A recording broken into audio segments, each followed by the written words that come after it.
నమస్తే, అందరూ ఎలా ఉన్నారు? నేను మీ రాజేశ్వరిని. ఎక్కడికి వెళ్తాను, ఎక్కడికి అస్సలు వెళ్ళటం లేదు. ముచ్చట్లు చెప్పేసుకుంటామా. మన ఛత్తీస్గఢ్ బిలాలోనే తిరగడానికి కొంచెంగా వెళ్తాను. నా పేరేమో ట్రావెల్. బయట తిరగాల, వంట వార్పు చేసుకుంటే అయిపోతుంది కదా అని మీరు ఆలోచించవచ్చు. అస్సలు వంటలందే రాదు, తినడం ఇష్టము. ఎందుకంటే ఇంట్లో ఉండే వాళ్ళందరూ వంటలు చేసిన వాళ్ళని, కుక్కులేని టేస్టీగా చేస్తారు కాబట్టి వంట నాకు అవ్వలేదు. కానీ మంచిగా తింటాను. మంచి ఫుడ్ని మంచి తినడం అంటే చాలా ఇష్టపడతాను. దాన్ని బట్టి నాకు వంటలు పెద్దగా రావు కాబట్టి వంటల గురించి ఎట్టలేదు, ఎందుకులే తిట్లు అనుకొని విడిచిపెట్టాను.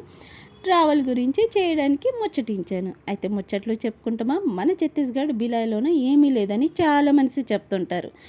అవన్నీ వాళ్ళకి మాత్రం మీరు చెప్పండి. బిలాయ్ ఛత్తీస్గఢ్లో స్టీల్ ప్లాంట్ ఉంది, పవర్ ప్లాంట్ ఉంది, ఇంకేం కావాలి? ఫుడ్ పెట్టే రాజ్యం అండి మాది.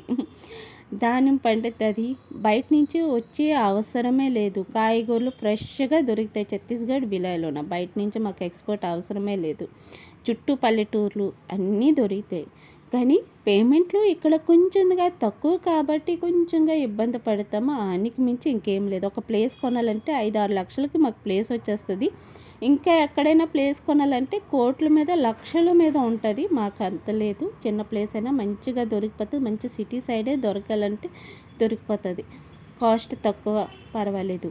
అయితే ఇదేంటి వీడియో ఇక్కడ ఏం చూపిస్తాను అంటే చెప్పేస్తాను. ముందుగా చిన్నగా లైక్ చేశారు.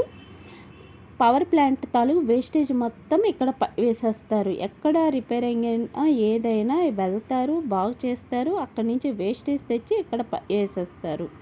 లోపలికి అస్సలు ఎలా ఎవరికి లేదు కాబట్టి బయట నుంచే వీడియో తీయడం అయింది. బాగుంది కదా వీడియో. చూస్తుంటే భయంకరంగా అనిపించింది. లోపలికి ఎలాగే వెళ్తాను, బయట నుంచే వీడియో తీసుకోవచ్చు. అంత లైట్లు, కరెంటు వైర్లు మొత్తం పడేస్తున్నారు. వేస్టేజ్ మొత్తము ఇక్కడి నుంచి ఎక్కడికి ఎక్స్పోర్ట్ అవుతుంది మాత్రం నాకు తెలియదు. వేస్టేజ్ మాత్రం కుప్పలో ఉన్నాయి. చాలాసేపు ఒక అరగంట ప్లేస్ మొత్తం ఇది వేస్టేజే ఉంటుంది. అంత కరెంట్ తాలూది. ఫస్ట్ టైం చూశాను, నేనే ఆశ్చర్యం అయిపోయాను. లోపలికి వెళ్ళాలకి ఎలా లేదు కాబట్టి బయట నుంచే నీట్గా వీడియో తీయడానికి ప్రయత్నించాను. పవర్ ప్లాంట్ కాబట్టి మాకు ఇక్కడ అన్నీ దొరుకుతాయి. బిలాయ్ ఛత్తీస్గఢ్లో ఏమీ లేదని లేదు, అన్నీ చౌకగా దొరుకుతాయి. చౌకగా ఉంటుంది. కొంచెం పేమెంట్లు తక్కువ కాబట్టి కొంచెంగా ఇబ్బంది ఉంటుంది. ఎందుకంటే స్కూల్ ఫీజులు ఈయన కట్నాలకి మాకు ఇబ్బంది, కానీ లేకపోతే ఏమీ లేదు. చక్కగా హాయిగా బ్రతికేవచ్చు బిలాయ్ ఛత్తీస్గఢ్లో. అందుకే బిలాయ్లో ఏమీ లేదంటే మనశ్శాంతి ఉందని చెప్పండి. Thank you for watching. Please subscribe.